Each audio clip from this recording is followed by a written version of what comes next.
Happy holidays, fellow Terrarians. As the year winds down to a close, I thought it would be good to take stock of where things stand with Terraria's development to the 1.4.5 patch. Have development targets for 2023 been met? Have some slipped into 2024? A lot can happen in a year. Buckle up, because this is a bigger than normal video. So grab a coffee, hot cocoa, or whatever you please. It's time to dive in to the year in review. Let's begin by traveling back to January, when ReLogic's Loki wrote the following. 2023 is going to be quite the year for Terraria based on what is in our plans. Hopefully it will go down as the year of Terraria crossplay amongst other things. Okay, so that target has not been hit. They've said repeatedly that crossplay will come out after 1.4.5, and since we're not at 1.4.5 quite yet, we're still waiting on that crossplay. Let's not forget though that 1.4.5 was still being brainstormed as of the beginning of this year. As Loki himself wrote, most of the first few weeks of 2023 have been spent in planning out the scope of the 1.4.5 update and getting a few things rolling. And DR Studios, behind the console and mobile development, wrote the same month, "We cannot begin work on 1.4.5 until there is actually content in 1.4.5 to move over. So we have started off the new year by working to upgrade the core engine and software library versions in preparation for the release of crossplay." Next, as many of you know, the ReLogic team lost Jason Lineforce Parker, who passed away suddenly at the end of February. A prominent member of the development team, Lineforce was very active with the Terraria community. I know I used a lot of his commentary in some of my older videos. He was a big presence, needless to say. So, rest in peace, legend. And so, even by late March, the ReLogic team had very little to reveal as they were still recovering from the loss of Lineforce. They did provide this teaser of Crownow's reworked 1.4.5 banners. So, if your bases feature these items, I know mine generally does, expect a new improved aesthetic with 1.4.5. As April came to a close, the team had somewhat gotten back on their feet, and they were ready to reveal some more substantial progress on the 1.4.5 patch.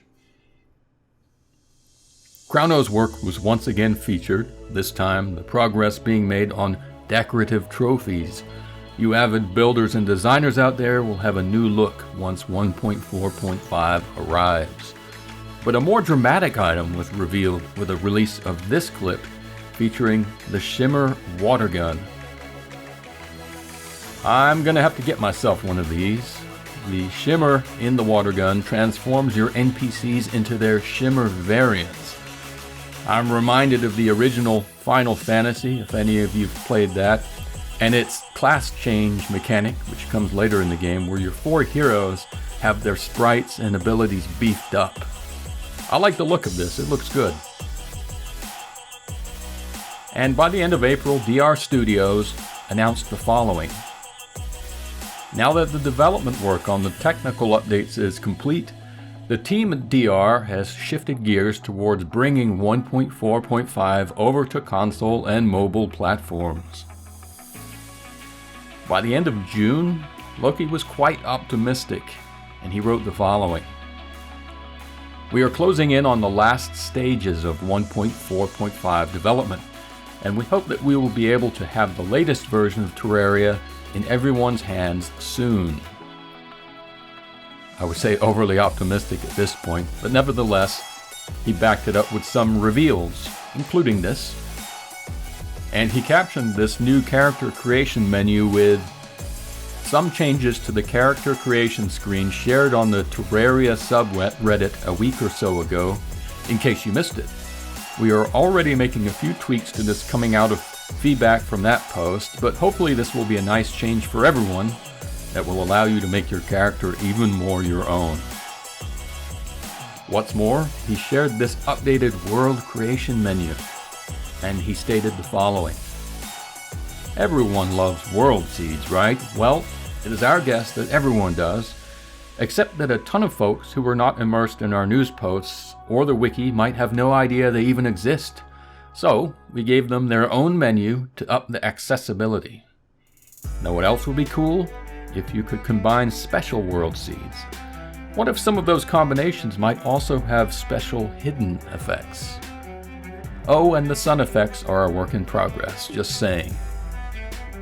Now, DR Studios didn't want console and mobile users to feel left out. They showed off this new character creation menu for the mobile and console editions.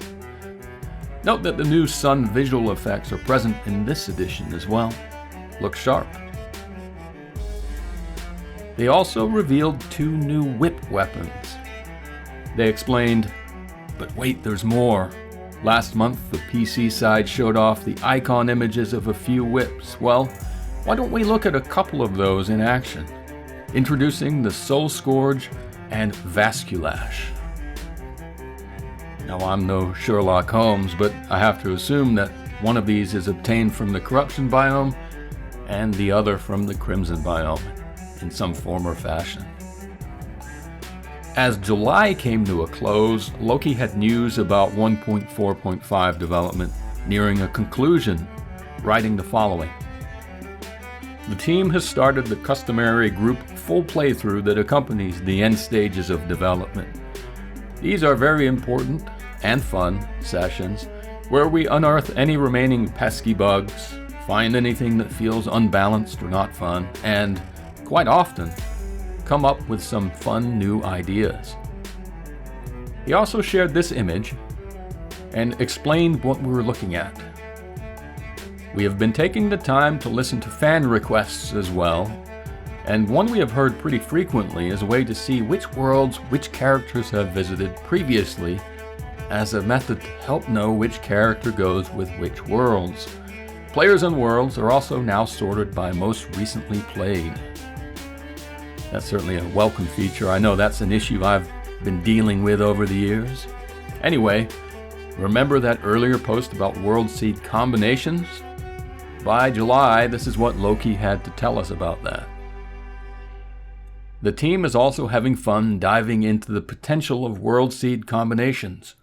With 128 different possible seed combinations, the team has let its creativity run wild by adding a whole bunch of fun combo effects, some big and some small.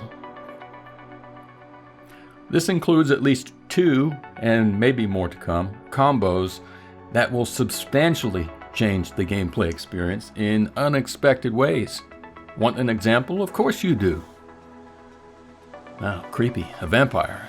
Well, next Loki revealed what apparently happens if you succumb to vampirism and go out into sunshine.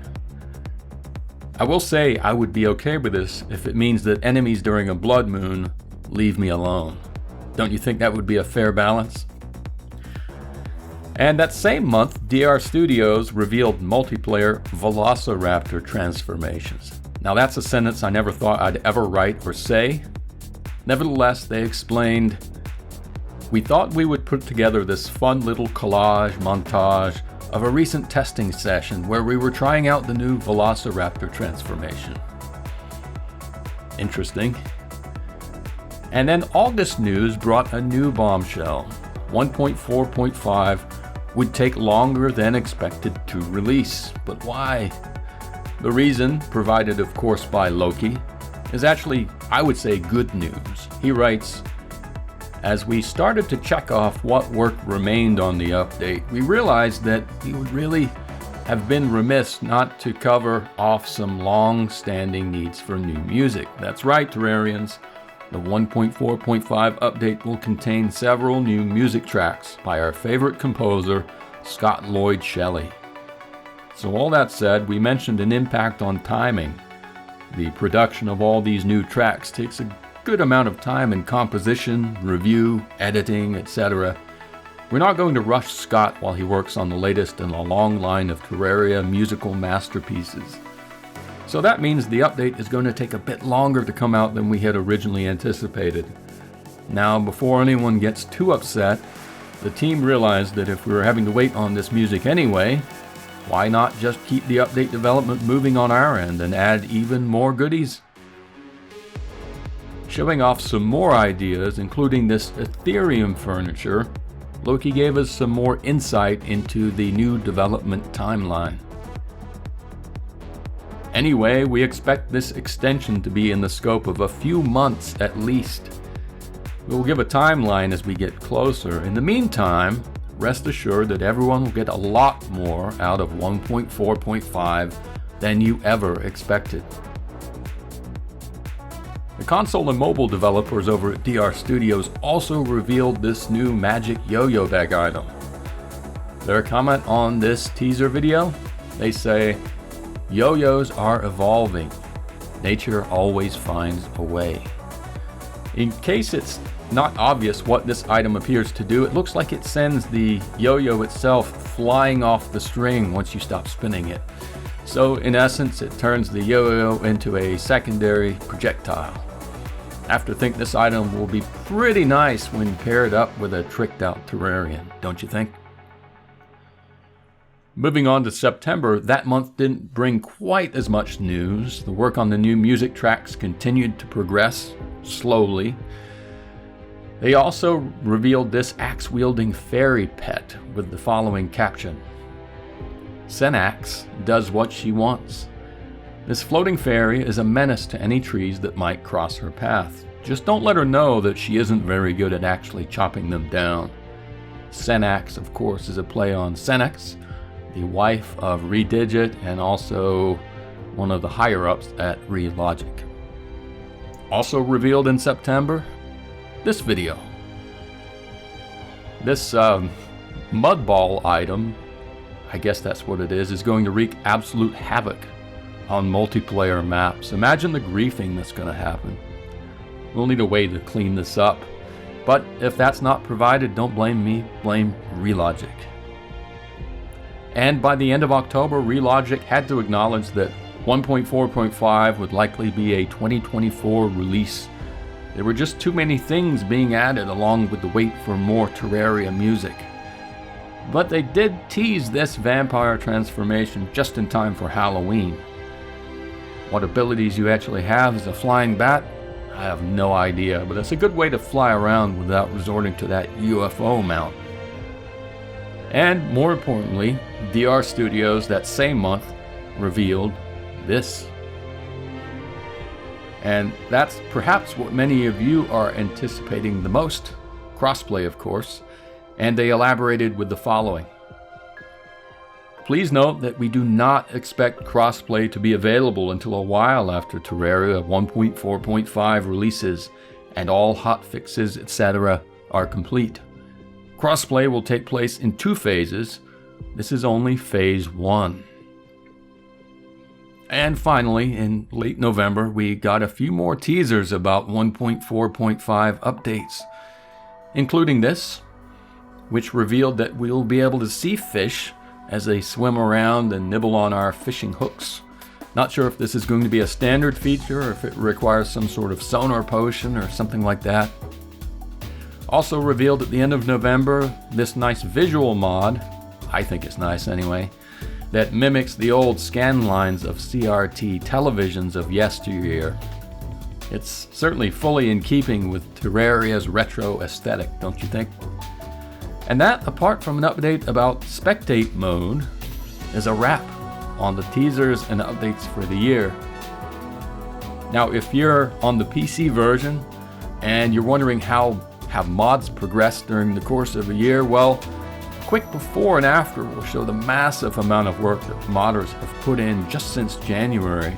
Because in January, they announced the Tmod Loader Steam Workshop has over 3,200 mods already. And then by the end of November, or even earlier, they were announcing the Tmod Loader Steam Workshop has over 6,000 mods for you to enjoy. Impressive. That's basically double what we had coming into the year.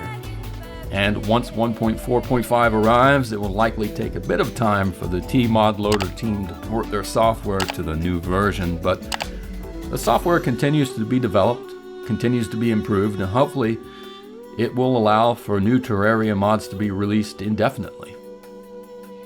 In summary, it's been a long year, some ups and downs. Obviously, Line Force passing hit the team and the community very hard. 1.4.5 was expanded in scope. No surprises there. That's kind of a tradition at this point. And 2024 is shaping up to be, I would say, the last big year for the original Terraria, with crossplay presumably coming out at some point late in 2024 after the release of 1.4.5. So what's after that? Well, I would think that other than an occasional tweak and bug fix, the team will be focusing on the next big thing. Now, these releases don't happen overnight, obviously, and ReDigit himself has said that he regrets announcing the ill-fated Terraria Otherworld so early in its development. But they're very open with us in the community, so when the dust finally settles from 1.4.5 and the crossplay releases, I do expect to get some sort of announcement, even if it's just a teaser, about their next game. And hopefully that announcement comes sometime in 2024. Anyway, that's it for now. I hope 2023 treated you all well. Here's to a better and brighter 2024. And here's to seeing you all in the next video. Take care, everyone.